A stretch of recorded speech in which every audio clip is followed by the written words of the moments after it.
Alors, bonsoir tout le monde. Bienvenue dans le Web Journal, l'édition du 13 juillet 2025. On parle aujourd'hui de la trahison épouvantable de Donald Trump et de son administration. On parle aujourd'hui du mouvement MAGA qui est en désarroi et c'est la fin du président Trump, c'est la fin du mouvement MAGA. Tout le monde semble s'entendre là-dessus.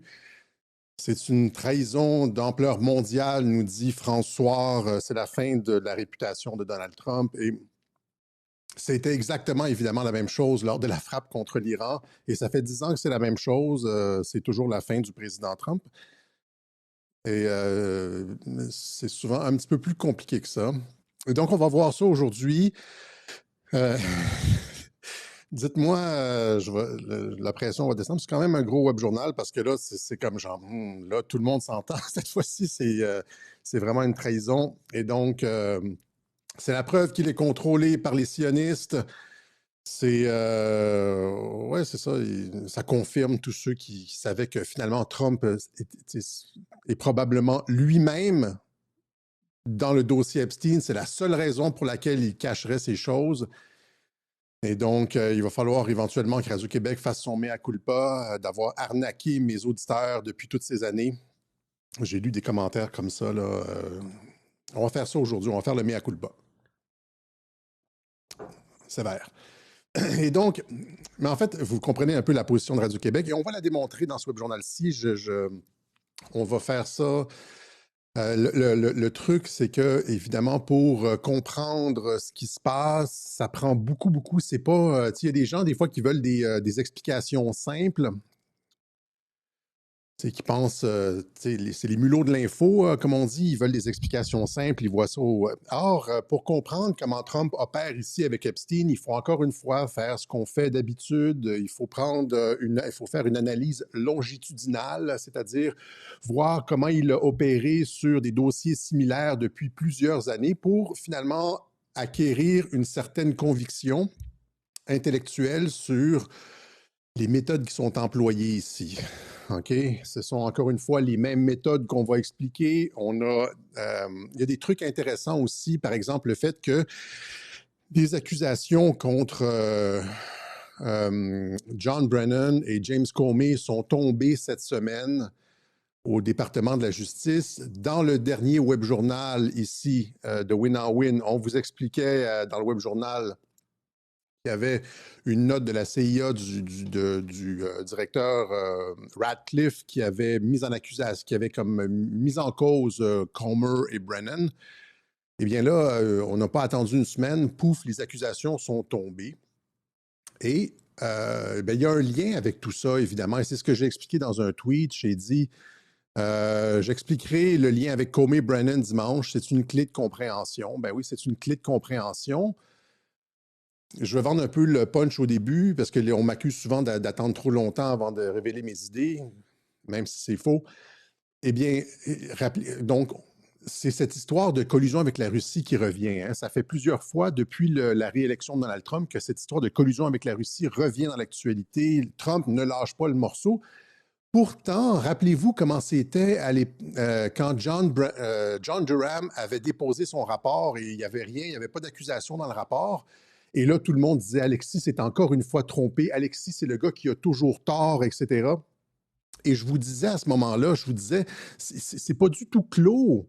Je vous ai dit à ce moment-là dans un web journal qui s'appelle, je l'ai à quelque part dans les fiches, dans les planches, coup d'État. Donc, je vous ai dit dans ce web journal-là que John Durham ne pouvait pas déposer des accusations au département de la justice parce que le système de justice est corrompu. Il avait tenté de faire des accusations contre Sussman et un autre, je ne me rappelle plus, là, Boyovsky. Et ça n'avait pas, ils avaient été relâchés. Et là, pensez à Didi, etc. Et donc, est-ce que ça sert à quelque chose d'avoir des accusations devant des tribunaux, devant des cours civiles? La réponse, c'est non.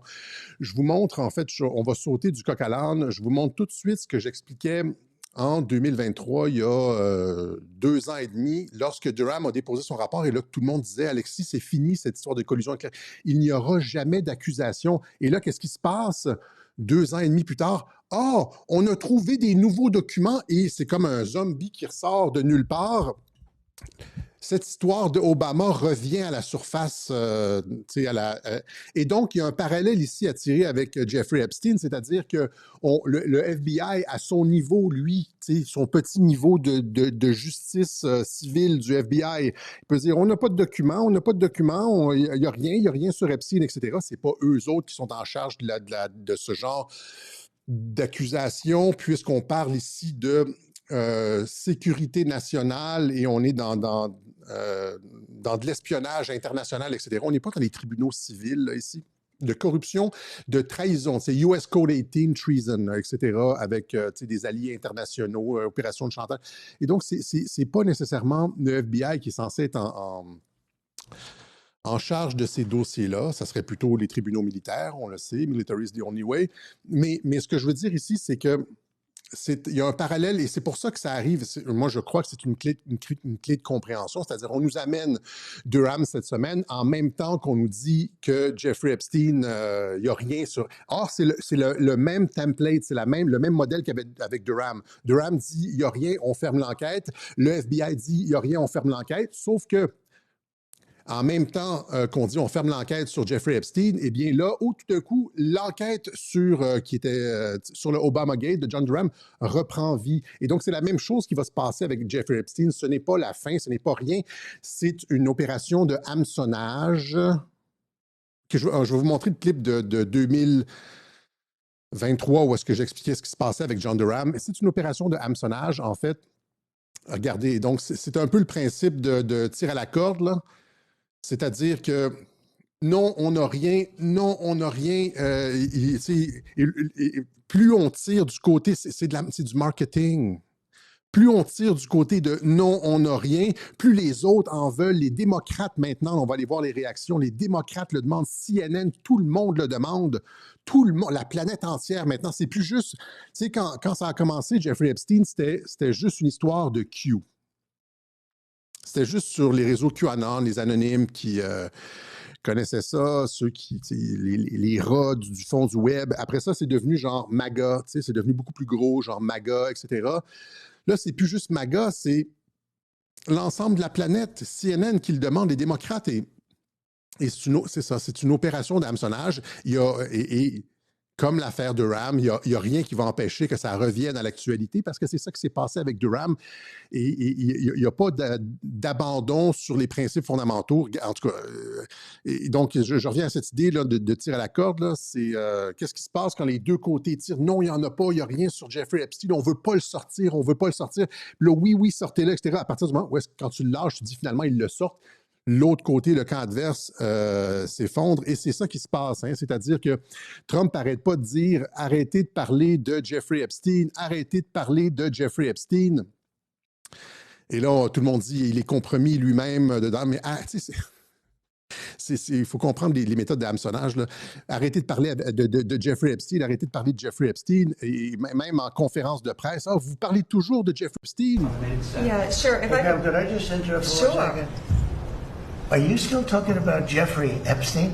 This guy's been talked about for years. You're asking, we have Texas, we have this, we have all of the things. And are people still talking about this guy, this creep? That is unbelievable.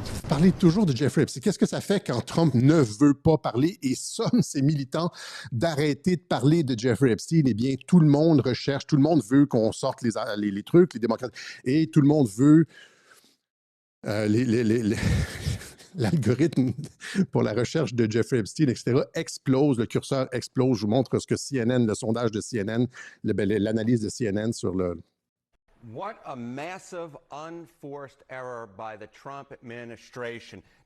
Donc, on nous dit ici que c'est une erreur massive de l'administration Trump. C'est une erreur massive de l'administration Trump qui essayait de cacher Jeffrey Epstein, mais là, ça explose. Donald Trump voudrait faire disparaître cette histoire. Il ne veut pas en parler. Il ne veut pas en parler. Et pourtant, les chiffres augmentent. C'est une erreur massive de l'administration. In fact, interest is climbing higher and higher, to quote Jackie Wilson. Look at this. Google searches for Epstein up 1,200% this week versus last. And get this, it is currently the top topic search with Trump on Google alongside his presidency. So Donald C'est la recherche numéro 1 maintenant sur Google. Et Trump, qui est le spécialiste de ce genre d'opération de hameçonnage, c'est le spécialiste de ce genre d'opération de hameçonnage. J'ai expliqué ça en long et en large. C'est probable. Par exemple, encore une fois, pour les nouveaux, parce qu'il y a beaucoup de nouveaux quand même, il y a des gens qui sont partis, il y a des gens qui arrivent en 2017, alors que Trump était accusé d'être un gars du Ku Klux Klan, un nationaliste blanc qui était comme un raciste, etc. Il recevait les pasteurs noirs au bureau ovale, les pasteurs noirs qui l'avaient appuyé. Il y avait beaucoup de républicains là-dedans, puis il voulait faire un photo-op avec les pasteurs noirs, mais la presse ne voulait pas montrer ça parce que la trame narrative de la presse, c'était Trump est raciste. Et donc, il ne voulait pas faire. Et donc, pour faire parler de cet événement avec les pasteurs noirs, ils ont mis la directrice des communications de Trump, Kellyanne Conway, que vous voyez ici en avant, avec les pieds sur le divan. De façon. Donc, tu provoques, tu crées une erreur. Et là, les médias veulent. Ce que les médias ont fait, c'est qu'ils n'ont pas parlé de l'événement, mais ils ont critiqué Kellyanne Conway, parce que c'est juste ça qu'ils faisaient. Ils ne faisaient que critiquer Trump. Le truc, c'est qu'en critiquant, pour montrer Kellyanne Conway qui avait les pieds sur le divan, ils devaient montrer tous les pasteurs noirs, etc. Et donc, c'est du hameçonnage. Il y en a eu des dizaines et des dizaines et des dizaines comme ça, des opérations de hameçonnage. Je vais vous en montrer d'autres un petit peu plus tard. Croire que de dire en public d'arrêter de parler de Jeffrey Epstein, ça allait faire taire l'histoire, c'est comme si l'administration Trump ne savait pas ça. Et donc, et là, pensez seulement au post de Q ici, j'en ai souvent parlé, 3596.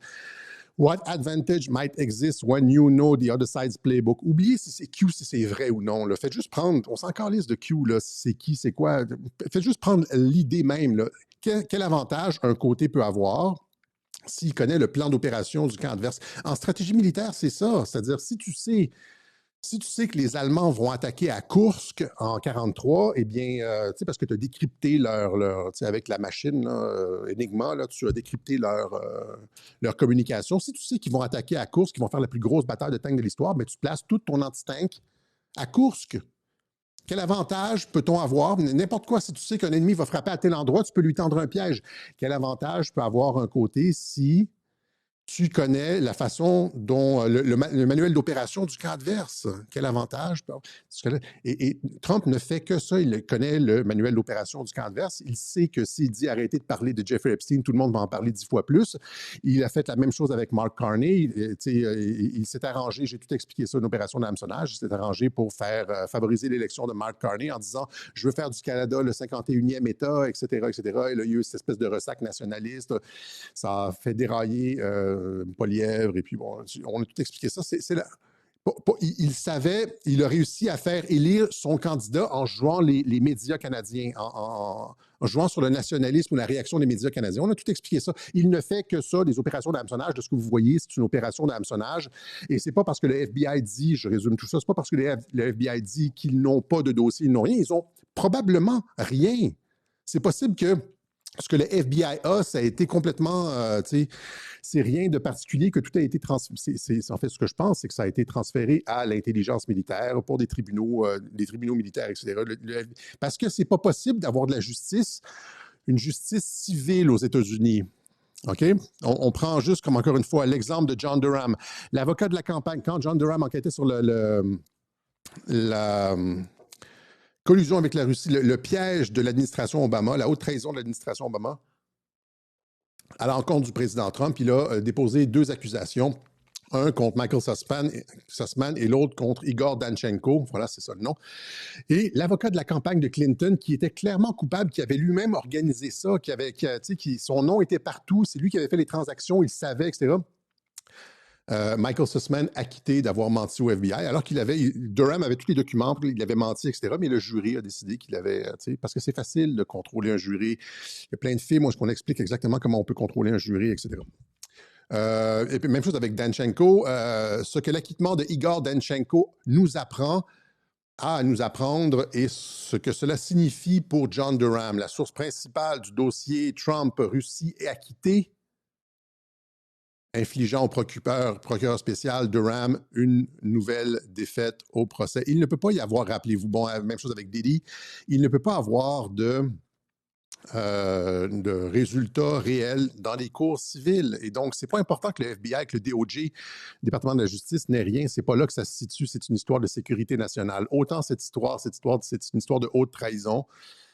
Et ça se situe ailleurs. Rappelez-vous ça ici aussi. Décès du juge chargé, ça c'est en 2019, je pense. Décès du juge chargé du procès clé lié à Jeffrey Epstein. Ben oui, on les décède. Vous savez, c'est quoi en France, là, les opposants de Macron? Il n'y a pas comme genre 3 ou 4 opposants de Macron qui sont décédés récemment, là, genre parce qu'ils avaient des choses à dire sur Brigitte ou sur la corruption. Et puis là, on parle maintenant de brigade Macron contre ceux qui veulent parler. C'est difficile d'avoir de la justice au civil.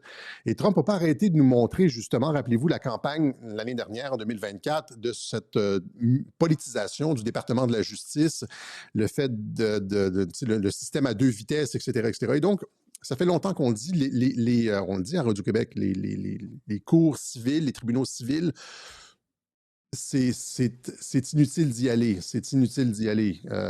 C'est pas là que ça va se situer. Mais je disais, ben c'est ça, sur John Durham, je vous montre ce que j'en disais il y a 2 ans et demi, il y a 2 ans.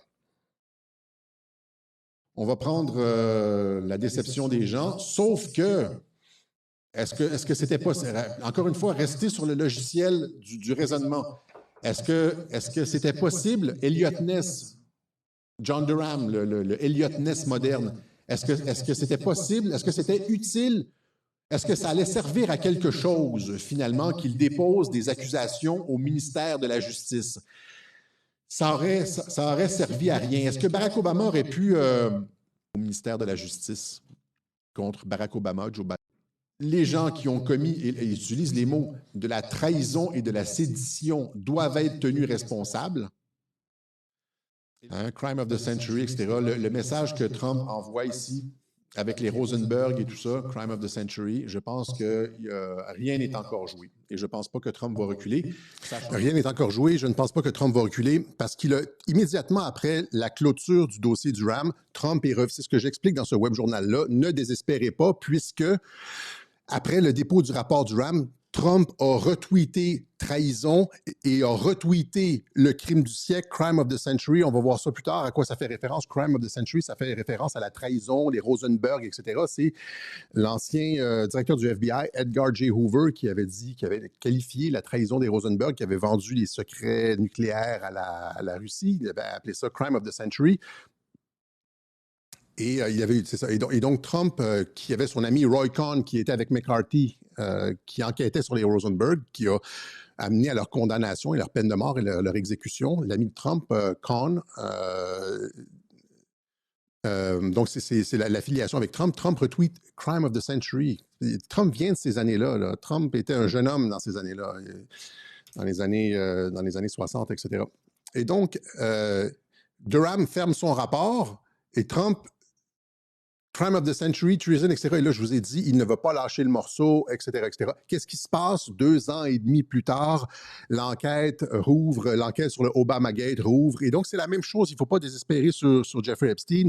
Ça a l'air d'une opération d'hameçonnage, mais finalement, ça a l'air d'une... comment je pourrais dire? En tout cas, j'ai perdu le fil de ce que je voulais dire, mais finalement, c'est ça. Ça a l'air d'un dossier clos, mais finalement, ça va revenir exactement comme cette histoire de Obamagate là, qui revient. Donc, dans Win on Win, je vous disais exactement ça. Radcliffe qui publie un rapport. Et finalement, c'est ça. John Brennan et James Comey sont mis en accusation. Le FBI lance des enquêtes criminelles sur John Brennan et James Comey selon des sources du ministère de la Justice. Voilà, accountability is coming. Et donc ça, c'est pour Comey. Donc accountability, je ne sais pas, le fait d'être tenu responsable, je ne sais pas exactement comment traduire ça en français, là. Mais ça s'en vient. Et là, c'est au département de la justice, mais ça va remonter évidemment jusqu'à Barack Obama. Et Barack Obama, ça va être une histoire de tribunaux militaires. Donc, c'est ça que je voulais dire finalement. Et Trump qui retweet là-dessus aussi, il dit finalement, il retweet Great Jared justement, que c'est clair que Trump a été on a essayé de faire tomber Trump. Et puis, et là, tu as James Comey qui va sur MSNBC dire que Trump est un dictateur parce qu'ils essayent de mettre les gens en prison. Parce qu'il faut comprendre exactement comment, en termes de perception, le fait de mettre des anciens du FBI, l'ancien directeur du FBI et l'ancien directeur de la CIA, parce que c'est ça, hein, Comey et Brennan, là, c'est l'ancien directeur du FBI et l'ancien directeur de la CIA se retrouvent accusés aux criminels, lancent des enquêtes criminelles, mais pas accusés, mais en tout cas contre Brennan et Comey. Et donc, encore une fois, comme je dis, c'est pas terminé. Flynn qui retweet ça aussi, qui amplifie cette histoire-là. C'est ce que je vous disais ici, Trump, Crime of the Century. Quand Durham a déposé son rapport, Trump a retweeté ça, qui faisait référence à ça ici. Donc, son ami Roy Cohn, oui, ça c'est Cohn avec les Rosenberg. Les Rosenberg ont été exécutés. Les gens qui ont trahi Trump vont être exécutés et il n'existe aucune réalité parallèle dans laquelle Barack Obama s'en tire. Si vous avez vu la série Loki avec le multivers, le TSA, le timeline, etc., il n'y a aucune timeline qui existe dans laquelle Barack Obama s'en tire indemne. OK? Voilà. Donc, ça, c'était pour le lien entre les deux. Est-ce que j'ai fait ça ici? Est-ce que j'ai fait les réactions? Je n'ai pas fait toutes les réactions. Hein? Je me rappelle même plus si j'ai fait les réactions. Donc, c'est ça ici, France, j'aurais dû commencer par ça. Donc, François qui nous dit ici, affaire Epstein, dossier officiellement clos, le FBI conclut à un suicide sans preuve de chantage, blablabla. Comme je dis, ça ne se situe probablement pas au niveau du FBI. Et même si c'était vrai tout ça, il n'y a rien qui va empêcher cette enquête-là de ressurgir dans 1 an ou 2, etc. Ils viennent de le faire avec le Obamagate, c'est pas terminé, là. Un scandale mondial renfermé sur un couvercle de plomb, circulé, il n'y a plus rien à voir. Ben non. Et là, tout le monde y va, tu sais, tout le monde dit que Trump cache des trucs, que c'est un système de justice à 2 vitesses, que ce soit Tucker Carlson, des shows humoristiques qui sont faits là-dessus. On nous dit que c'est la fin de l'administration Trump. Comment ça s'appelle? Dershowitz, l'ancien professeur de droit à Harvard, bien connu des médias, nous dit qu'il a lui-même vu les noms et donc que cette liste-là existe. Elon Musk, rappelez-vous, tout ça avait commencé avec Elon Musk il y a 3 semaines, l'allié de Trump, on l'a expliqué dans l'art de la fausse chicane, qui disait Trump est sûrement sur la liste d'Epstein. Tout ça fait en sorte que ça amplifie l'histoire et maintenant tout le monde en parle. Et là, Elon Musk qui a retweeté ça ici, le nombre d'arrestations de pédophiles sur... il est quelle heure? Il est aucune arrestation, l'heure d'aucune arrestation encore une fois aujourd'hui. Et donc, aucune personne arrêtée, etc. Les démocrates qui demandent la publication des dossiers Epstein, CNN qui en rajoute une couche. Il y a plein de trucs hein, ici. Par exemple, le frère de Jeffrey Epstein dit les gens prennent le temps d'enquêter vraiment en profondeur. Tous arrivent à peu près à la conclusion que peut-être même Trump est derrière tout ça. Et là, Roger Stone, un autre allié indéfectible de Trump, dit Steve Bannon est impliqué aussi dans le dossier. Il a rencontré Jeffrey Epstein, etc., etc. Donc, c'est pas juste Trump, là, c'est Steve Bannon aussi. Et puis, Jesse Waters ici qui rencontre Peter Bet-Patrick, je me rappelle plus ce PBD, là. Un des gros podcasts aux États-Unis, il dit, Patrick Bet-David, il dit que de ne pas publier les dossiers d'Epstein était le plus gros échec de l'administration Trump. Le plus gros échec de l'administration Trump et son cabinet doit faire mieux, etc. C'est sans parler les millions et les millions de podcasts qui sont déçus. Mark Cernovich, ici, un des pionniers de 2016. Personne ne croit à l'affaire Epstein de Donald Trump. Cela fera partie de votre héritage. Il est encore le temps de changer les choses. Et là, pensez encore une fois à tous ceux qui, à chaque fois qu'ils tirent un tomahawk, disent c'est le début de la Troisième Guerre mondiale, Trump a trahi, pas de nouvelle guerre, sur tous les dossiers. Tous les fois où Trump, par exemple, l'impeachment, le premier impeachment de Trump, c'était la fin de Donald Trump. J'ai dû encore une fois rassurer les gens parce que c'était la fin de Donald Trump et j'ai montré dans 5 web journaux, un à la suite de l'autre, que Trump était lui-même derrière le fait d'avoir coulé ces informations-là. J'ai appelé ça, c'est le maître du contre-espionnage. Il avait gardé une taupe de l'État profond sur son National Security Council, Eric Ciaramella, et la conversation entre lui et Zelensky avait été coulée. En fait, une fausse version de la conversation entre lui et Zelensky avait été coulée à Eric Ciaramella, qui était allé donner ça à Adam Schiff. Et là, démocrate avait dit Trump, c'était un quid pro quo. Je vous rappelais à l'époque, là, Trump essaie d'utiliser du chantage politique pour obtenir de la merde contre son adversaire Joe Biden. C'était en 2019. Et finalement, il y avait le premier impeachment qui avait résulté de ça, mais on avait montré que c'était Trump qui était derrière tout ça. Et j'avais dit, il y a probablement une fausse transcription qui a été coulée aux démocrates, parce que à partir du moment où les démocrates avaient lancé le processus d'impeachment avec la conversation téléphonique et qu'Adam Schiff était allé au micro lire ce que Trump avait dit au téléphone, Trump, genre une demi-heure ou une heure après, avait rendu public la vraie déclaration, la vraie transcription téléphonique qui contredisait ce que Adam Schiff disait. Adam Schiff avait eu l'air fou et l'impeachment n'avait plus aucune base. Et j'avais dit, il y avait une fausse transcription. J'avais dit ça, là, out of the blue. J'avais dit, il y a probablement une fausse transcription de la conversation avec Adam Schiff qui a été coulée. Et où est-ce que je l'ai mis, ça, finalement? Ça avait été confirmé, finalement, par Nancy Pelosi par la suite dans une entrevue, celle-là avec cette robe-là, je n'ai pas retrouvé l'entrevue, mais c'était celle-là avec cette robe-là. Elle disait au sujet de l'impeachment, on la questionnait sur l'impeachment, elle disait ouais, j'ai probablement pas eu la bonne transcription. Et ça validait ce que je disais qu'une fausse. Et donc, le gars ne fait que ça, du hameçonnage, etc. Se place dans des positions où est-ce que tout le monde pense qu'il est perdu, comme le impeachment, là, c'était Nixon, etc. Il y a eu un deuxième en plus. Là, c'est exactement ça. C'est un mémo. Ils ont publié, le département de la justice a publié un mémo pas signé, pas daté. Puis là, il y a de la chicane. Le directeur adjoint du FBI qui veut démissionner. On n'entend plus parler le Pat Bundy est compromise, etc. Ça ressemble, ça a l'ADN de Trump partout autour de cette histoire-là. Et en termes, par exemple, de hameçonnage, encore une fois, de hameçonnage de nouvelles, Rappelez-vous, j'en ai parlé souvent encore une fois, les livres Fire and Fury, ils invitent un écrivain, un journaliste à la Maison-Blanche, il lui donne des fausses informations, le gars retourne, publie un livre, puis il a l'air ridicule après. Tout le monde dit, si Trump est compromis, c'est la fin de la présidence Trump, puis finalement, c'est des fausses informations qui étaient coulées. Il a fait ça aussi avec celui qui a gagné le prix Pulitzer, Bob Woodward. Ils l'ont, après avoir fait le coup avec Michael Wolff en 2017-2018.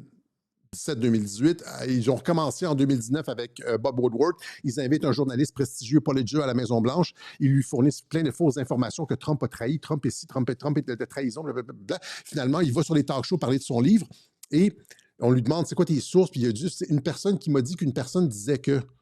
Il n'y a rien de solide, et donc ils ont l'air ridicules et ça ne tient pas. Tout le monde pense qu'ils sont sur le point d'attraper Trump, et finalement, c'est tout ça. Ils tirent le tapis sous les pieds. C'est une opération de hameçonnage. Ça a l'air de ça. Ça a l'air de ça, OK? Par exemple, j'en donne d'autres ici. Je pourrais passer... Le bonhomme ne fait que ça. C'est comme, on dirait que c'est sa job, le matin. Hein, qu'est-ce que tu fais? Genre, quelle opération de hameçonnage on pourrait faire aujourd'hui? Monsieur le Président, avez-vous des idées? Là, on dirait que c'est comme à temps plein. Sa présidence ne repose que là-dessus. Et c'est comme ça qu'il trompe les gens. Et là, c'est comme avec la première tentative d'impeachment. Le mouvement MAGA est ébranlé. Là, Trump est sous... Alors que les Anon, si vous regardez bien comme il faut, là, les Anon, les anonymes, eux, qui sont capables de faire des parallèles, s'en tirent très bien, hein, savent très bien qu'est-ce qui se passe. MAGA est comme sous le choc. Vous l'avez ici, le petit garçon, le mouvement MAGA de Trump. Mais les anonymes savent exactement ce qui se passe et ont bien du fun. Et c'est ce qu'on retrouve d'ailleurs sur d'autres commentaires. Je saute du coq à l'âne un peu, là, mais c'est comme...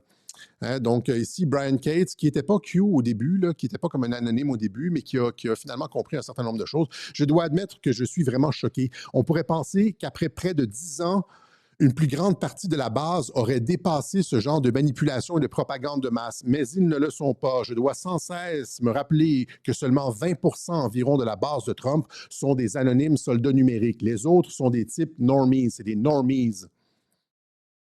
OK? Même chose avec... ça, il y en a écrit plusieurs là, ici. Là. Hein? Vous ne parvenez pas à comprendre ce que Trump fait ici en exigeant que les gens arrêtent de parler d'Epstein après l'avoir regardé troller pendant 10 ans. Vous n'essayez même pas. Vous ne faites même pas un effort intellectuel. Quand vous avez vu le bonhomme opérer depuis les 10 dernières années, et là, qui vous dit d'arrêter de parler de Jeffrey Epstein, puis il a l'air compromis, puis le CNN en parle, puis c'est un scandale mondial, vous n'avez pas compris comment le bonhomme fonctionne. Il y en a d'autres ici. Jordan Sater, hein? Il est assez inquiétant de constater à quel point la base MAGA est facilement manipulée et émotionnellement dérégulée en ce moment. La pensée de groupe est très forte, etc., etc. Et ça nous rappelle le message de Q ici.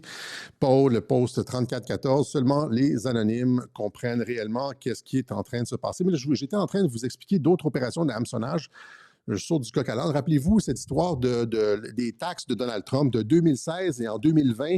Les médias demandaient qu'il rende public ses taxes, ses déclarations d'impôts et Trump ne voulait pas. Et là, c'était quoi le buzz? Le buzz, c'était que Trump cachait des choses. Trump... c'était tout ça le buzz. Rappelez-vous le buzz là, sur parce qu'il faut comprendre comment il opère, sinon vous ne comprenez pas. Si vous voulez juste comme regarder avec des ornières, oh, il n'a pas rendu public la liste, regarde comment il opère. Il faut regarder les cas passés. Et donc, ici, vous voyez ça. Le New York Times, Trump dit que le New York Times, le reportage du New York Times sur ses taxes, c'est totalement fake. Et le New York Times qui disait, il a peut-être fait de l'évasion fiscale et tout, et le Trump ne voulait pas rendre public. Et là, finalement, qu'est-ce qui s'était passé? Donc, rappelez-vous un peu comment ça fonctionne. Trump ne veut pas rendre public ses déclarations d'impôts. On tire, les médias tirent, les médias tirent, les médias tirent, les médias tirent. Et là, qu'est-ce qu'on fait? Il les rend publics, finalement, il les rend pas publics, mais c'est comme la présentatrice de MSNBC, Rachel Maddow, qui est une anti-Trump, là, aux États-Unis, de gauche radicale, etc. Finalement, elle annonce en grande pompe qu'elle a obtenu les déclarations de 2005 de Trump. Là. Et là, c'est un exclusif, là, en exclusivité, puis elle fait une émission là-dessus. Hein? Ici, Rachel Maddow taquine son auditoire avec les déclarations d'impôts de Donald Trump. Hillary Clinton qui disait ici... Hein, rappelons qu'Hillary Clinton et Rachel Maddow ont ouvertement demandé à la Chine de soutenir les démocrates et de les aider à poursuivre Donald Trump. Pourquoi ne pas demander à la Chine de nous soutenir?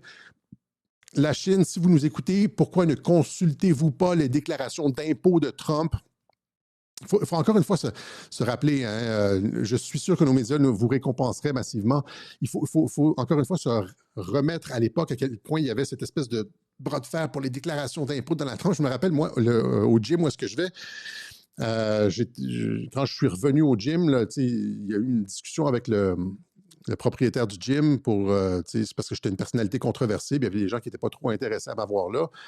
Puis là, il me disait, ouais, Trump, hein, qu'est-ce qu'il fait avec ses déclarations d'impôts? Et puis, ça revenait, c'était sur la bouche de tout le monde. Mais, oups, MSNBC révèle que Trump a, finalement, elle ouvre ça en ondes, en direct, elle ouvre les déclarations d'impôts et finalement, elle se rend compte que Trump paye quand même beaucoup d'impôts. Finalement, c'est ce qu'on appelle, ce que le Washington Post a appelé un gros nothing burger, hein, un hamburger à rien du tout. Un nothing burger. This 2005 Donald Trump tax return is a total nothing burger. Finalement, elle s'est fait avoir. Et si la face que tu fais quand tu te rends compte que tu t'es fait avoir avec les taxes, les retours d'impôts de Donald Trump, ici, elle avait des experts, un regard exclusif sur les taxes de Donald Trump. Et finalement, c'est ça. Après cette fausse bombe, ses codes d'écoute s'étaient effondrés. Rachel Maddow's ratings plummet after a big Trump tax scoop failed, mais un échec complet. Tu sais. Et donc ça, c'est clairement des opérations. Non, on ne retient pas. Après ça, tu sors une année qui montre que tu as payé 25% d'impôts comme tout le monde, contrairement à Bernie Sanders qui en avait payé seulement 13%. Et là, tes ennemis s'effondrent. Ils ont demandé, ils ont tiré sur la corde, et puis là, tu as relâché, puis ils se sont effondrés. Même chose ici avec Joy Behar. Rappelez-vous ce segment où elle annonçait en grande pompe, elle avait eu un exclusif, une exclusivité qui disait que finalement, que Mike Flynn avait finalement plaidé coupable et qu'il avait décidé de collaborer et qu'il avait dit que Donald Trump lui avait demandé de faire le contact avec les Russes. C'était quand même... C'était énorme. Et là, ils allaient l'avoir, Donald Trump. Donald Trump qui s'était sauvé, qui était toujours comme du téflon, difficile à saisir, etc. Là, cette fois-ci, Mike Flynn allait témoigner contre Trump. Il le savait, c'était... Welcome back to the show. Breaking news. Oh my God. Oh, breaking news. ABC News' Brian Ross is reporting Michael Flynn promised full cooperation to the Mueller team. Donc, Michael Flynn qui promettait de collaborer pleinement avec l'équipe Mueller et de dire que Trump lui avait commandé de faire le contact avec les Russes et c'était la preuve de sa culpabilité. And is prepared to testify that as a candidate, Donald Trump directed him to make contact with the Russians. Yeah! So on Friday's... Et donc, ça, c'était le vendredi. Et entre-temps, il y a eu une correction de la version. Finalement, c'était pas ça. Il y a eu, ça, c'est encore une fois, c'est du hameçonnage. Et ils ont dû se rétracter le lundi. C'est-à-dire, Trump a sorti 2 informations contradictoires. Et elle s'est fait hameçonner, comme Rachel Maddow. Et le lundi, elle s'est fait, elle avait la mine basse, elle a dû s'excuser d'avoir d'avoir sorti l'information de façon prématurée. Oh, apparently I was guilty of premature evaluation. I hear they have a pill for that now. Here's what happened. ABC News reporter Brian Ross released a story claiming that from ABC News. Let's hear that. Yes, ABC News says, we deeply regret and apologize for the serious error we made yesterday. The reporting conveyed by Brian Ross during the special report had not been... Encore une fois, du hameçonnage. Il y a eu, le premier mandat, ça a été du hameçonnage comme ça, de journalistes tout le temps, qui pensaient finalement avoir Trump, et Trump était compromis, ils allaient l'avoir avec l'impeachment, avec les taxes, avec toutes sortes les témoignages de Mike Flynn, etc. Finalement, c'était jamais rien. On peut penser aussi, lors du premier impeachment, au témoignage de l'ambassadeur à l'Union européenne, Sondland, Gordon Sondland, c'était la pièce maîtresse de l'impeachment. Trump allait être destitué parce que Gordon Sondland avait la preuve que Trump lui avait dit de s'arranger avec son avocat Giuliani pour obtenir les informations, la saleté sur Joe Biden, etc. Et donc, qu'est-ce qui se passe? Sondland, et là, les gens paniquaient. Je dis non. Trump fonctionne toujours comme ça. Je parle en termes de stratégie. Je vous montre des stratégies d'hameçonnage pour vous montrer que ça ici, là, avec le mémo du FBI, c'est une autre stratégie du hameçonnage. C'est exactement la même chose et ça n'a aucun impact sur la suite des choses avec Epstein. Mais juste pour revenir avec Sondland, le matin, donc, témoignage de Sondland à la commission pour l'impeachment de Trump, etc. Et le matin, il dit, c'est clair pour moi, c'est clair que Trump m'a demandé, comme avec Michael Flynn, c'est clair que Trump est compromis là-dedans et comment il dit ça ici? Je pense que j'ai le...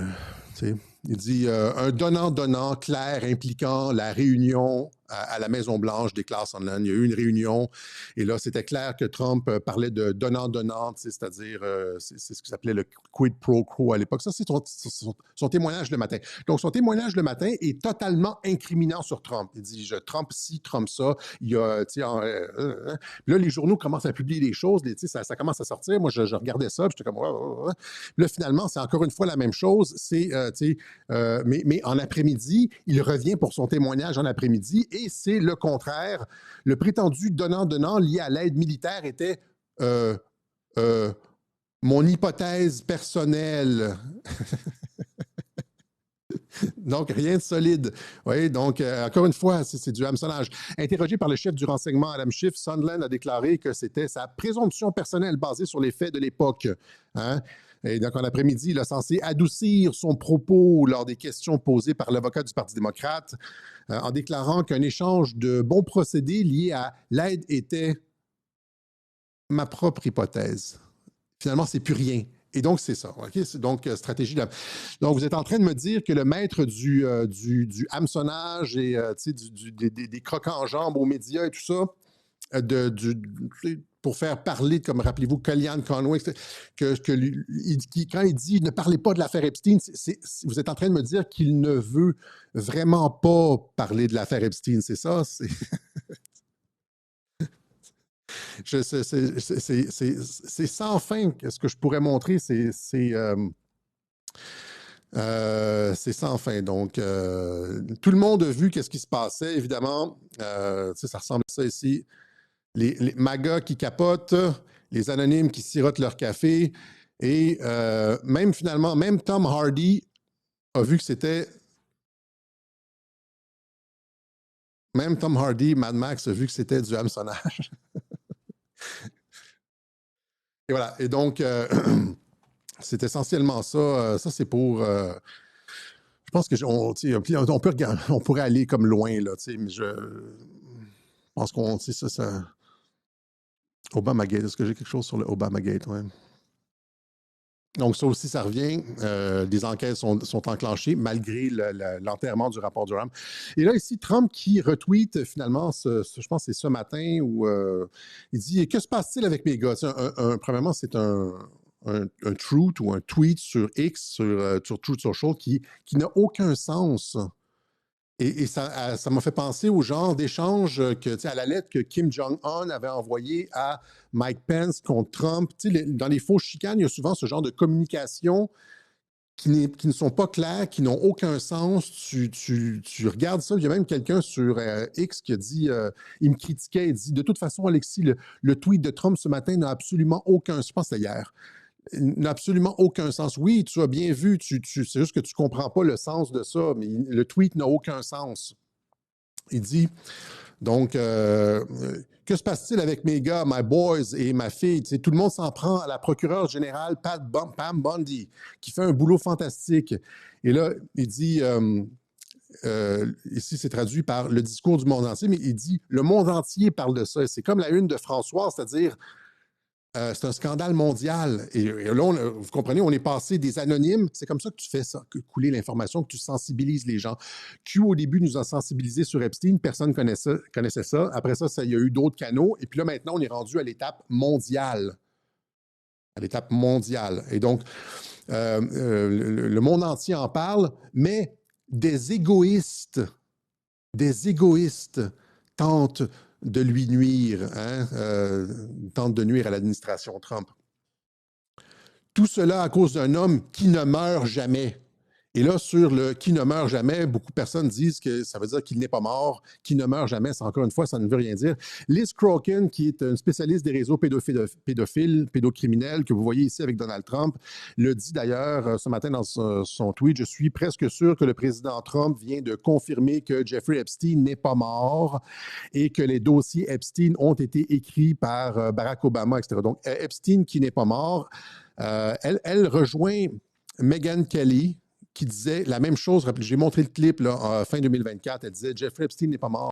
And we're not done with Jeffrey Epstein. I can tell you that for a fact. Can't tell you how I know, but I can tell you for a fact we're going to hear a lot more about Jeffrey Epstein in the coming year, and you may be even hearing from him directly.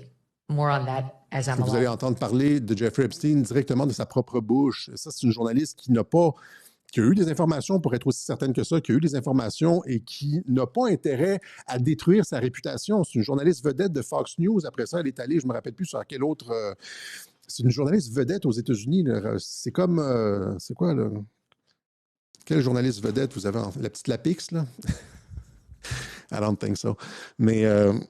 Et elle met sa réputation en jeu comme ça en disant Jeffrey Epstein est encore vivant. Et si Liz Crokin dit la même chose, et finalement... Trump qui dit « l'homme qui ne veut jamais mourir ». Et tout ça, et là, il continue. Et là, il mélange le Obamagate là-dedans. Pourquoi il mélange le Obamagate là-dedans? Pour qu'on comprenne le parallèle. Pour qu'on comprenne le parallèle.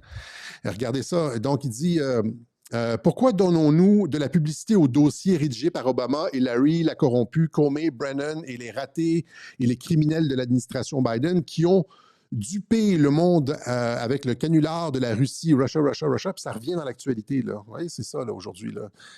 Les 51 agents du renseignement, l'ordinateur portable de l'enfer de Hunter Biden, les 51 agents du renseignement qui ont dit que c'est de la désinformation russe, finalement, ça ne l'était pas. C'est de la haute trahison, ça, parce qu'ils essaient de destituer un président dûment élu. Donc, ils utilisent le truc de Jeffrey Epstein pour ramener à l'avant-scène cette histoire de trahison, cette histoire, le Obamagate, la trahison.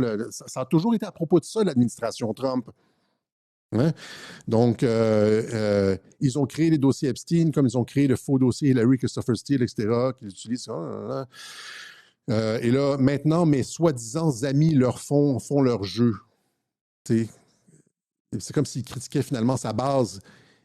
C'est comme si Trump, finalement, se retournait contre sa base qui veut la sortie du dossier. Pensez-vous que Trump, en un tweet... pulvériserait le mouvement MAGA qui veut la sortie du dossier. Vous avez vu les réactions, tout le monde veut, personne n'y croit qu'il est mort, etc. Tout le monde veut la sortie du dossier, tous les chiffres montent, etc. Et là, il dirait, genre, ceux qui veulent la sortie du dossier sont des faux amis, etc. Ils viennent juste de détruire sa base et de détruire sa présidence. Pensez-vous que ça sonne comme, ou ça sent comme le genre de bonhomme auquel on a été habitué au cours des dernières années? C'est le spécialiste des fausses chicanes. Ça a commencé avec la lutte ici, vous le voyez, avec Vince McMahon. C'était son ennemi juré à la lutte, l'autre organisateur. Ils lui ont rasé les cheveux, il lui a même sauté dessus. C'était la fausse chicane avec Vince McMahon. Et finalement, il le reçoit au bureau ovale. Ce sont les meilleurs amis du monde, etc., etc. Et donc, Trump qui, littéralement, on pourrait dire presque vomit sur sa base tous ceux qui demandent la sortie des dossiers Epstein. Pensez-vous réellement que ça ressemble à ça? Et donc, il y a le tweet bâclé, la vidéo qu'ils sortent, la vidéo d'ailleurs qu'ils sortent, là, qui montre la prison, c'est même pas, la vidéo ne montre même pas la porte de Jeffrey Epstein, c'est pas au même endroit. La vidéo, il lui manque 60 secondes. Tout est bâclé, tout est fait pour que alors qu'on est habitué à des opérations comme ultra bien ficelées avec Trump, tout est fait pour qu'on pose des questions, pour que ça continue à alimenter. Bundy says Epstein list is sitting on my desk right now, toutes les déclarations passées, etc. Tout est fait pour attirer l'attention. Tout est fait pour attirer l'attention. Et encore une fois, de toute façon, Jeffrey Epstein, c'est une question de sécurité nationale. C'est une fausse question de savoir s'il s'est suicidé dans cette cellule-là. J'ai fait 5 web-journaux là-dessus et j'ai expliqué en 2019 que ce sont les militaires qui gèrent Epstein. Epstein est un agent du Mossad qui a volé, qui a corrompu la totalité du système, une grosse partie du jet-set politico-médiatique scientifique américain au profit d'Israël, on le sait maintenant. Et donc, c'est une question le fait de ce démantèlement de ce réseau-là était une priorité pour l'administration Trump pour retrouver, Make America Great Again, retrouver son indépendance, Independence Day, etc. Et c'était une question de sécurité nationale. Jamais ils auraient mis quelqu'un d'aussi important que Jeffrey Epstein dans une prison ordinaire, le Manhattan Detention Center, avec à côté des caïds et des voleurs de voitures. Jamais ils n'auraient fait ça. Au contraire, tu mets des gars comme ça dans un programme tu négocies avec lui sa vie, là. Puis à partir du moment où il veut sauver sa vie, mais tu le mets dans un Witness Relocation Program, le changement d'identité des victimes, et tu l'envoies sur une île dans le Pacifique, puis tu vas rester là, très bien, et puis en attendant, tu nous donnes tous les trucs de ton réseau. Je vous montre ce que j'en disais en 2019, justement, au moment où il a été arrêté. Les gens disaient, les Clinton, l'État profond a tué Jeffrey Epstein. De quoi l'État profond a tué Jeffrey Epstein? Jamais les militaires, c'est la même chose qu'avec l'assassinat contre Donald Trump, jamais les militaires auraient laissé Jeffrey Epstein prendre sa douche au Manhattan Detention Center, pas quelqu'un d'aussi important que ça. Impossible que l'État profond ait suicidé Jeffrey Epstein, OK? Si on y pense comme il faut. Ça fonctionne dans les films. Dans les films, on voit ce genre de truc-là. Mais dans la réalité, quand l'État américain a décidé de protéger un homme parce qu'il relève de la sécurité nationale au plus haut niveau, hein, il représente le summum de ce qui est à protéger en termes de témoins. Oubliez la mafia, là, puis on va te changer d'identité comme pour te protéger contre les Gambini, là. C'est pas ça, là. C'est pour te protéger contre des services secrets étrangers. Hein? C'est-à-dire que quand ils ont arrêté Epstein, là, il fallait qu'ils le protègent contre l'infiltration de potentiellement, je sais pas moi, le Mossad ou d'autres services de renseignement. Et ils le savent, ça. Alors, sachant que les services secrets étrangers, l'État profond, voulaient assassiner Jeffrey Epstein et qu'il n'avait aucun avenir en prison, comprenez que dans ce cas-là, et qu'il est crucial pour la sécurité des États-Unis, on prend toutes les précautions pour qu'il ne soit pas disponible, pour lui enlever même son libre arbitre. Je suis sûr qu'on lui mettait des Prozac dans sa nourriture pour lui enlever le goût de se suicider. Vous comprenez? Tu sais, c'était comme un genre des Prozac bourguignons, là. Hein, soupe Lipton au Prozac. tu prends toutes les mesures nécessaires pour pas qu'il fasse défaut, qu'il fasse faux bond. Tu ne laisses rien au hasard. C'est comme ça que l'État sécuritaire opère. Et de croire que, je veux dire, que l'État profond aurait pu contourner toute la NSA, et les mesures les contre-mesures, ça relève du film de science-fiction. Voilà. Donc, toute cette histoire de Jeffrey Epstein, Manhattan Center, c'est pas important. Ça se situe ailleurs, OK? Ça se situe beaucoup plus haut que le FBI et le département de la justice, etc., etc. Donc, c'est ça. Finalement, tu sais, je rappelle, comme ce que je disais au début, que Jeffrey Epstein, au début, ça a commencé avec les postes de Q. Personne ne connaissait Jeffrey Epstein et qu'il y a eu, au moins, j'ai été les compter là, avec le mot clé Jeffrey Epstein. Il y a eu au minimum une 50aine de messages de Q qui parlent directement de Jeffrey Epstein et probablement une autre 50aine, si ce n'est pas une autre 100aine où c'est référencé. C'est comme ça que ça a commencé. C'est comme ça que ça a commencé. On parlait justement, regardez ça ici, tu sais, justement d'impunité, de contrôle des institutions, de contrôle des médias, de contrôle de la politique par Jeffrey Epstein. Ça vient tout de là, ça vient de là. Et on dit ici que le Drop 4565, Jeffrey Epstein finalement n'était qu'une marionnette. C'est pas lui le maître chanteur, c'était une marionnette. C'était qui le maître chanteur? C'était l'État d'Israël. Ehud Barak, picture published Daily Mail in which he is seen entering Epstein's New York home. Ehud Barak qui venait à intervalles réguliers à la maison de Manhattan de Jeffrey Epstein, probablement pour chercher les vidéos à intervalles réguliers là, pour le Mossad, pour faire les opérations de chantage. Epstein's ties to former Israeli leaders shakes up election campaign. Voilà. Et donc, ici, c'est ça. Epstein Island Dungeon. On nous a montré, ils en ont beaucoup, l'Epstein Island Dungeon, Sex and Torture Room. C'est des salles de torture qu'il y avait sous l'île de Jeffrey Epstein. C'est pas juste... c'était pas juste un palais d'amusement avec des jeunes filles de 14-15 ans ou 13-14 ans. C'est pas ça. Là. C'était, et rappelez-vous la vidéo qui nous a été montrée avec des dining rooms, des salles à manger. Pédovore, pensez à ce que, la pédocratie, là, ce que Marc Dutroux faisait subir à ses victimes, c'était la même chose sur l'île d'Epstein, etc., etc. Okay? Et donc, qui a mis en branle l'enquête sur Jeffrey Epstein? C'est Jeff Sessions. Donc, Jeff Sessions, que vous avez, est-ce que je l'ai quelque part ici? Jeff Sessions, je ne l'ai pas. Oui, je l'ai ici. Jeff Sessions. Donc, c'est Jeff Sessions qui a mis en branle secrètement l'enquête sur Jeffrey Epstein. On ne l'a jamais su, on l'a su seulement par la suite, par Q notamment, que Jeff Sessions avait mis en branle l'enquête sur Jeffrey Epstein. Ça a été fait en catimini. Et à la surface, c'était quoi? C'était Trump se chicanait avec Jeff Sessions. Trump n'était pas content. Et là, c'est avoir su qu'il m'aurait trahi comme ça sur cette histoire de collusion avec la Russie. Je ne l'aurais jamais nommé ministre de la Justice, etc. Donc, il y avait cette chicane pour occuper la galerie en haut, et puis, en dessous, il mettait en branle toutes les enquêtes sur Clinton, les enquêtes sur Jeffrey Epstein, etc. Les deux s'entendaient à merveille. Voilà. Donc,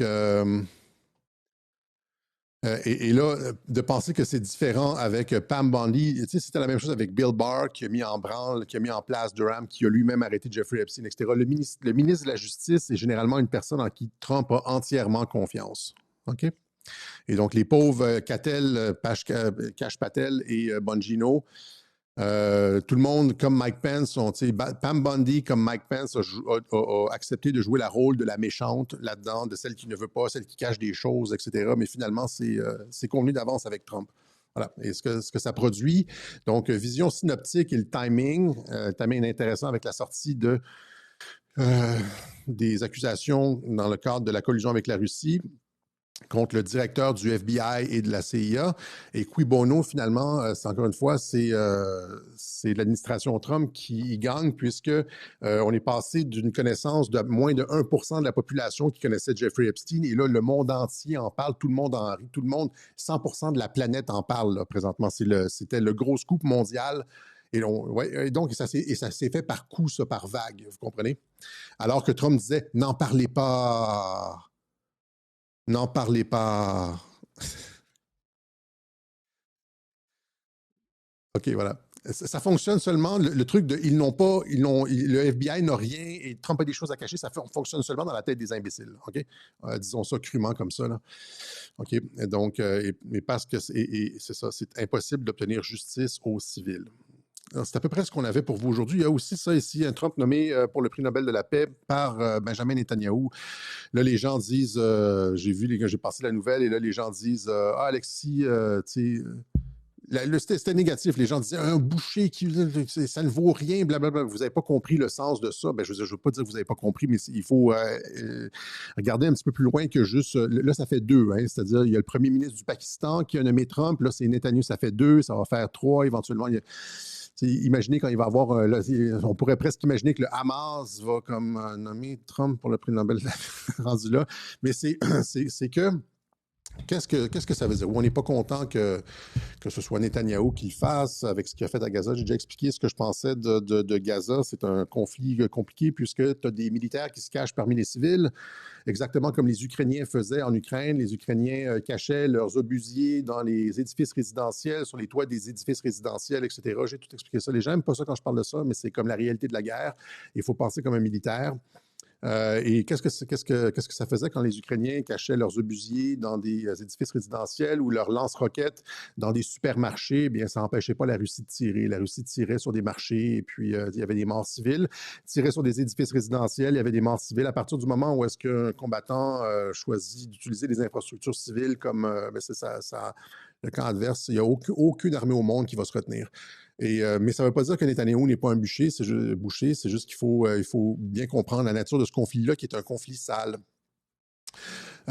Tout ça pour dire que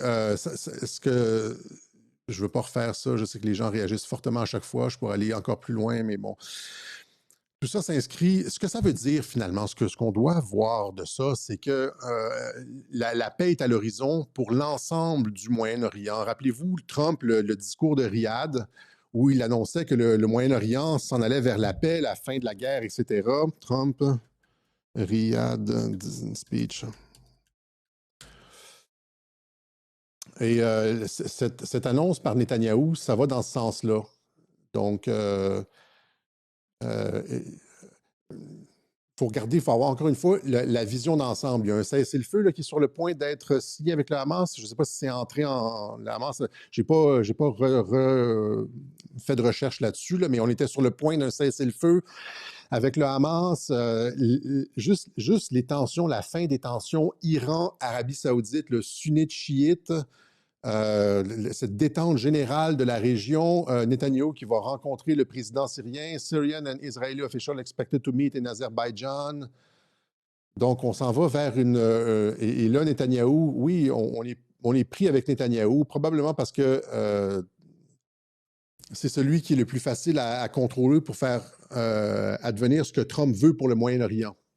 Mais ça te prend du donnant-donnant, c'est-à-dire que si tu veux que Netanyahou te nomine comme pour le prix Nobel de la paix, tu dois aussi lui taper dans le dos, lui gratter le dos, c'est-à-dire demander à ce que les accusations contre lui soient laissées tomber, etc., etc. Donc, c'est de la négociation. Sinon, tu n'as pas ça. Si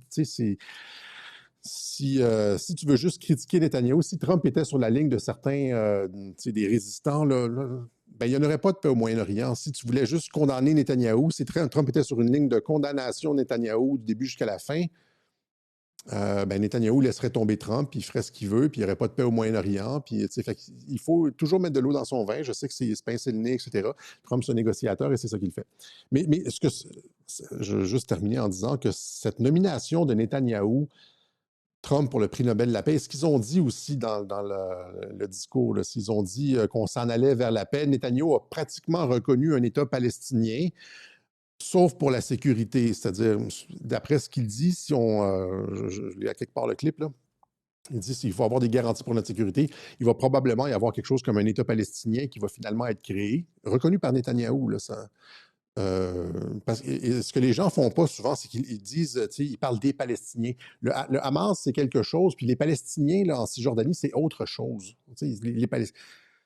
Et donc, Netanyahou, ce qu'il a dit à la Maison-Blanche, c'est qu'il... oui, très bien pour l'État palestinien, mais ils ne pourront jamais nous menacer. Puis, donc, ils n'auront probablement... Cet État palestinien n'aura probablement pas d'armée. Et c'est un peu comme la Russie avec l'Ukraine, c'est-à-dire la Russie veut des garanties de sécurité, ne veut pas que l'Ukraine fasse partie de l'OTAN et à la fin de la guerre, il va probablement avoir un cap sur les armements ukrainiens, genre ils n'auront pas le droit d'avoir d'armes lourdes sur des tu sais, c'est comme c'est la réalité de la guerre et de la paix et des négociations et de la diplomatie. Et donc, il va probablement y avoir un État palestinien, ça a été reconnu sur le bout des lèvres par Netanyahou, c'est lui qui va signer la paix. C'est juste ça que je veux. C'est lui qui va signer la paix, que vous soyez content ou non, là, c'est probablement lui qui va signer la paix. Il va un peu essayer de laver sa réputation, mais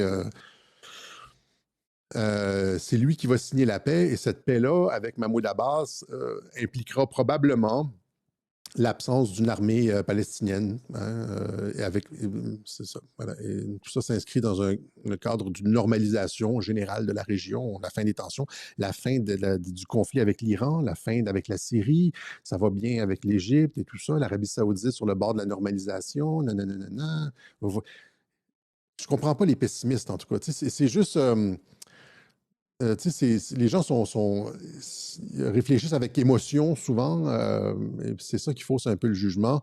Alors que, tu vois ici, Q disait « Logical thinking and strategy should always be applied ». Logical thinking and strategy should always be applied. Do not let personal, emotional desires do it now. What is taking so long now, take over. Ne laissez pas vos désirs, votre volonté personnelle prendre le dessus sur votre raisonnement. Il y a ce qu'on veut, puis il y a ce qui est souhaitable. C'est pas la même chose nécessairement. Okay? C'est la ligne qu'on a appliquée à Radio-Québec depuis le début. Logical thinking. Les gens nous disent « Tu n'as pas de cœur, Alexis. Tu n'as pas de cœur, Alexis. » Non, j'utilise le raisonnement logique. Et dans le sens d'un raisonnement logique qui nous amène vers le mieux et le bien. Pas la faiblesse des émotions qui font en sorte que, finalement, rien n'est jamais réglé. Je donne un exemple, en termes de faiblesse. Par exemple, j'ai déjà essayé on essaie de sauver des animaux. Est-ce que là, j'ai comme pas de réaction des gens? Est-ce que j'espère que je chante? Ouais. On essaie de sauver un animal. Ça vous est déjà peut-être arrivé. Il y a comme une blessure ou quelque chose comme ça. Puis là, tu essaies de l'attraper pour le sauver. Mais lui, ne comprend pas ce qui se passe, puis il se débat, puis il essaie de se sauver, etc. Finalement, pof, tu n'as pas été capable de l'aider. Donc, s'il avait compris, je ne sais pas si c'est un bon exemple, le fait de, ou bien comme par exemple, le fait de ne pas vouloir prendre un médicament, qui goûte mauvais sur le coup, mais qui a des effets bénéfiques à long terme. Si tu avais comme un truc, là, genre, que tu peux prendre, qui te rend malade, un élixir de vie, qui te rend malade, je sais pas, comme une semaine épouvantable, hallucination, vomissure, perte de poids, tout le kit, le genre, l'enfer pendant une semaine, mais après ça, tu as comme, je sais pas, comme 10-15 ans de vie supérieure de plus. Je sais pas, encore une fois, c'est des mauvais exemples, mais vous comprenez ce que je veux dire. Souvent, les gens comme rushing voit pas le bien à long terme. C'est-à-dire que pour atteindre le bien à long terme, on doit souvent passer par-dessus un désagrément temporaire. Et le fait d'être logique, c'est de voir le bien à long terme. C'est pas d'être froid comme fucking Vulcain, là, comment il s'appelle l'autre, le Spock. On salue là, Spock sur Twitter. Mais c'est pas le fait de ne pas avoir d'émotion. Le fait d'être logique, c'est de voir le bien à long terme, puis de passer par-dessus des petits désagréments temporaires. Ben, je veux dire, souvent, c'est des tragédies, là, mais de voir, en termes de géopolitique, le bien à long terme. Et le fait de ne pas laisser des difficultés à court terme temporaire nous empêcher d'atteindre le bien à long terme. Comme l'accouchement, des personnes disent, oui. OK. Je pense que c'était ça qu'on avait pour vous. Ah oui, et donc, j'avais un autre clip que je voulais montrer. 1h06, on a encore un petit peu de temps. Donc, dans cette dynamique-là, où est-ce qu'on essaie de, Trump tire comme ça de son côté, non, ne sortez pas les dossiers Epstein, on parle encore de Jeffrey Epstein et que ça... finalement, les démocrates, demandent, le Parti démocrate lui-même et les plus grosses têtes du Parti démocrate demandent maintenant la sortie de la liste Epstein. Finalement, C'est exactement comme dans le film Law Abiding Citizen, un film dont plusieurs extraits ont été utilisés par Q, dont celui où est-ce qu'il dit « It's gonna be biblical ». Mais en premier, il y a cet extrait aussi qui a été montré dans les posts de Q. Ceux qui gagnent, les winners, winners are those who make it so that the opponent believe they're making all the right moves. Donc, ceux qui gagnent sont ceux qui sont capables de faire en sorte que ton adversaire pense que lui est en train de gagner. Mais finalement, c'est ça l'art de la tromperie. C'est que tu fais croire à ton adversaire que c'est lui qui est en train de gagner alors qu'il est en position de faiblesse puis que son opération va s'effondrer. Well, that's how winners play. And we convince the other guy he's making all the right moves. We convince the other guy he's making all the right moves. That's how winners play. Et c'est exactement ça que vous voyez présentement, là. Tous ceux qui demandent la sortie de la liste pensent qu'ils sont en train de... Encore une fois, Trump, ils vont l'avoir cette fois-ci. Il est dans les listes Epstein et Elon Musk qui a soufflé sur les braises de ça. Il est dans la liste Epstein, tu sais. Mais finalement, qu'est-ce qu'ils vont avoir? Et puis là, qu'est-ce qu'ils vont avoir? C'est quelque chose de biblique. Well, that's how winners play. I'm going to pull the whole thing down. I'm going to bring the whole fucking diseased, corrupt temple down on your head. It's going to be biblical. Je vais faire s'effondrer le temple en entier sur vos têtes. Ça va être biblique. C'est des trucs qui ont été publiés par Q. OK?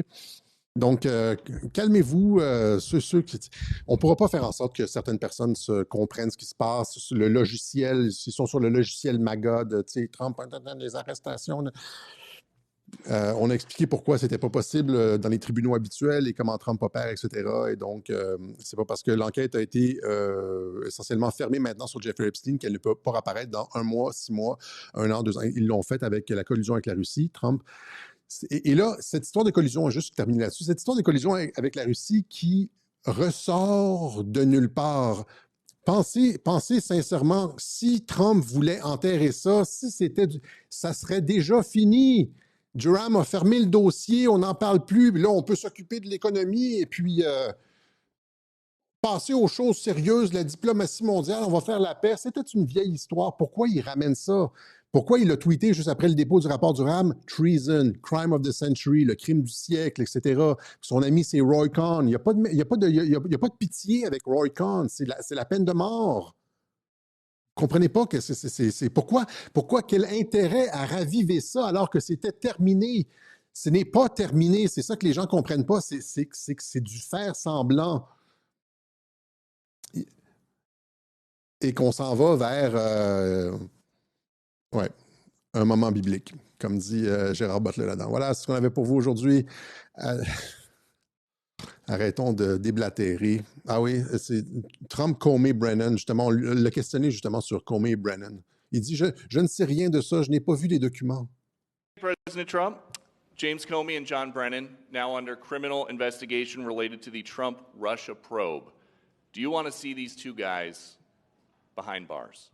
Well, I know nothing about it other than what I read today, but I will tell you, I think they're very dishonest people. I think they're crooked as Je ne hell. connais rien à propos de ça. Les voulez-vous derrière les barreaux, dit Peter Doocy de Fox News.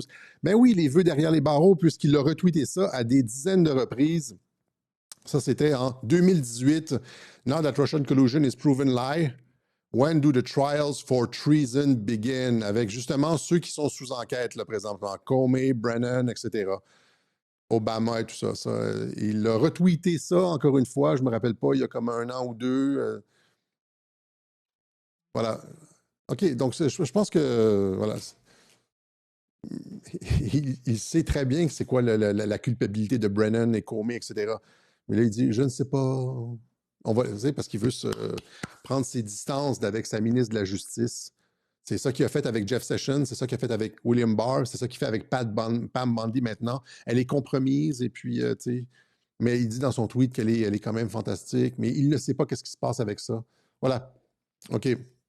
Oui, 1200% d'augmentation sur les recherches d'Epstein, j'en ai parlé au début du... C'est exactement l'effet qui était voulu. Trump, c'est pas un imbécile. Voilà, c'est ce qu'on avait pour vous aujourd'hui. On remercie ceux qui ont fait une contribution au Web Journal de Radio-Québec. Ça nous permet de faire une analyse qui s'étend sur toutes ces années. Et on est capable de montrer... il n'y a personne d'autre qui est capable de retourner comme ça dans le passé, de montrer exactement comment Trump opère et de comprendre les régularités sur une analyse longitudinale. On remercie ceux qui nous permettent de continuer ça. Et donc, imaginez si on était genre, je l'ai répété, je l'ai dit la dernière fois, si on était juste une simple antenne MAGA. C'est genre, c'est juste les MAGA qui paniquent tout le temps, là, qui paniquent pour la Troisième Guerre mondiale, qui paniquent pour les dossiers, puis qui paniquent pour ci, qui comprennent pas vraiment ce qui se passe. Juste les anonymes peuvent comprendre qu'est-ce qui se passe. Et là, c'est pas juste les anonymes, on diffuse ça public grâce au soutien de Radio-Québec, le 1% qui nous donne des ailes, qui nous permettent de faire ces analyses-là, ce qui était auparavant connu et digéré par un très petit nombre de personnes, finalement, est diffusé massivement grâce à vous. On vous remercie du fond du cœur.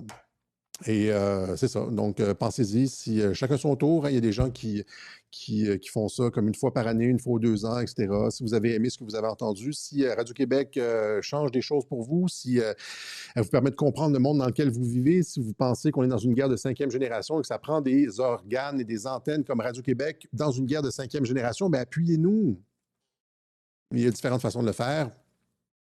Alex Cossette-Trudel par la poste, casier postal 32017, Saint-André, Québec, H2L, 4Y5, par Interac, Alexis, radioquebec.ca. On donne toujours le lien sur le site par carte, par PayPal, par Bitcoin, etc., etc.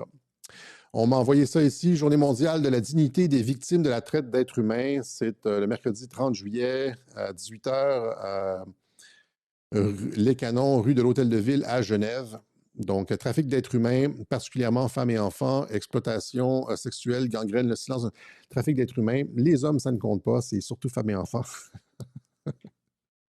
on est habitué, là, c'est comme, on ne l'a jamais facile. Et voilà, donc, c'est Dominique Chaton qui nous a envoyé ça, un médecin, Dominique Chaton. Journée mondiale à Genève, Journée mondiale de la dignité des victimes de la traite humaine. Voilà, c'est ce qu'on avait pour vous aujourd'hui.